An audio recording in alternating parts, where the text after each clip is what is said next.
Fair warning, if he were born between 1946 and 1964, Faith Salie is about to be talking to you.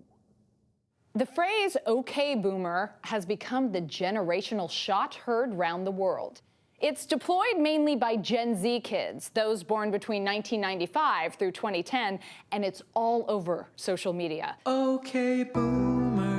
When I was a kid, I had my parents' phone number memorized, and my friends and my grandparents and the entire city. The term "okay boomer" only came around because you have been identifying millennials as lazy and unmotivated for years. Okay, boomer.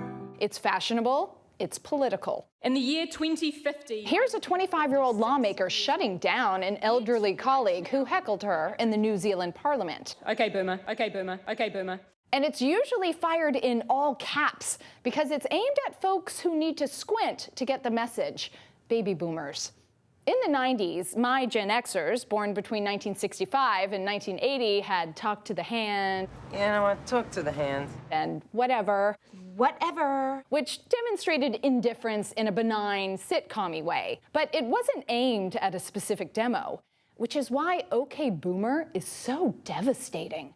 Instead of saying shut up, which at least has a whiff of engagement, these kids are saying, oh, you just keep talking, old person. We don't even roll our eyes at you. We look right past you to a future we're going to have to fix ourselves. And I think that's why I find OK Boomer delightful. I shouldn't, because even though I'm not a boomer, this meme can maim anyone over 30. But the OK Boomer kids are not voicing indifference. They're making a difference. Like these climate change activists who delayed last week's Harvard-Yale football game. These young people have inherited a world full of rising waters, disappearing species, crippling debt, and crumbling democracies. Gen Z is not catching Zs.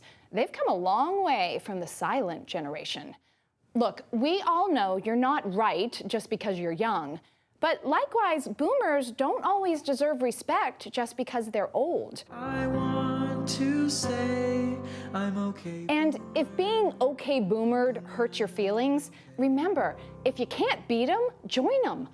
How about a reality show called OK Boomer, in which old folks compete to figure out how to turn off the flashlight on their iPhones and reset their passwords without help from anyone under 55? Now that's something that could bring generations together.